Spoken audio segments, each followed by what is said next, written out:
and welcome to another episode of Ask Dr. Mumbi.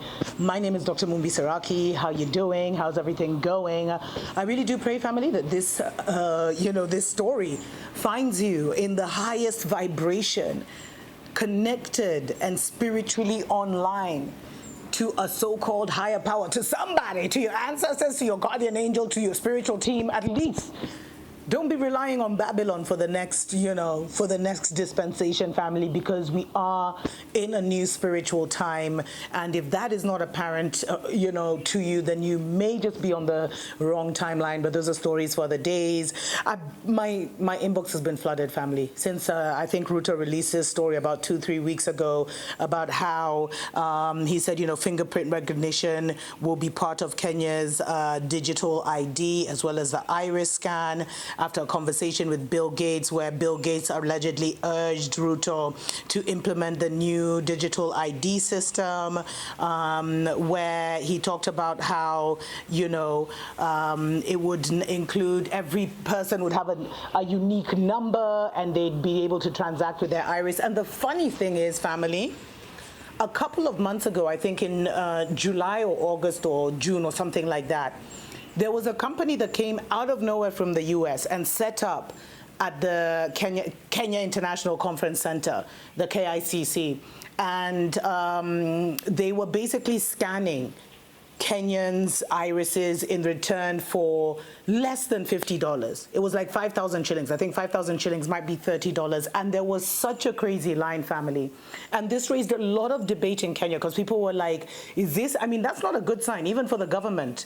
Because it showed you how desperate people were for food, for anything, just for survival, that they would risk that. And since then, a lot of the people who had their eyes scanned and stuff came back and said that, since then they haven't been able to see properly. Others complained of runny eyes. Who knows? Others, there's so much that has happened since then, family, where they came out. And the only reason the government even interrupted or stopped the process was because of the outrage of Kenyans and the outrage of actually all Africans and all African diaspora. It became a global issue. So many people responded. And, family, this confirmed what I had said in an earlier show, that our silence is now what's killing us. Because there's enough information out there, but we have to be courageous enough to come out and talk about it, to blow the whistle, to be the whistleblower on it. And as one of the first whistleblowers of African politics, I can confirm for you that it is not an easy thing. We have lost friends, we have lost family, we have lost jobs because we chose to expose some things. But if we didn't do it and if other journalists didn't do it, imagine the kind of darkness we'd still be in. So it's amazing to see how we rally behind issues, because, family, that is stopping the policy of a lot of harmful policies that maybe us in Kenya would be almost, unable to do anything about if we didn't have the backing of our global voice. And that's what's happened with this, family. So now, Ruto claims that by the end of the year, we're going to have, the end of the year, when he releases at the end of October. That's in 2 months. First of all, family, that's not even possible. It's not even implementable in Nairobi alone, in the cities alone, let alone in the whole country. On top of that, he's just increased the ID because the Kenyan government doesn't have money. So for me, the reason I didn't even cover this story is because it's not a real story, family.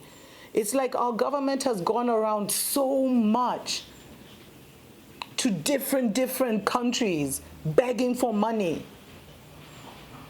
They've chosen, I don't know if they were chosen or they chose or whatever happened, but somehow the divided states has become the godfather of Ruto. So anything they say goes. Because there is a story that was covered by the local media that talked about how Bill Gates had urged Ruto to take on this ID system. So did he receive a couple billion so he could do that? For me, family, all these outbursts that he's making, because I see them as outbursts, are dangerous for his regime because people are tired. And very soon, people in Kenya are going to be sick and tired of being tired, family. As he wants to give Kenyans a digital ID, yet our main international airport is leaking. We had a blackout. ironically 2 weeks before Charles came and 2 weeks after Charles left. But hey, guys ain't even ready for what's really going on in this nation, family. But when you see these things, speak against it. Type against it, tweet against it, TikTok against it. Stand spiritually firm and say, this won't happen. Because that's what I just said. I saw this, I was like, nah, that's not going to happen. And I kept it pushing. Because I respect the power of my word and the power of the spiritual army that moves with me. Knowing that if I reject people and I'm in unison with other people rejecting certain things, that it will manifest in this reality as a win for our team. But those are stories for other days. Definitely consider supporting us, family, on Patreon so we can do more stories. This is such a critical season as we're all being transitioned into our new book of life, our new characters, everything. It's such an amazing, amazing time because the last are moving into first position and the first are falling back into last position. But those are stories I'm definitely going to cover on Dr. Mumbi's Spiritual Show. You can catch them early on Patreon. And, you know, consider sending us a love donation through PayPal and we will send you a lovely gift in the mail. TUKO, PAMOJA.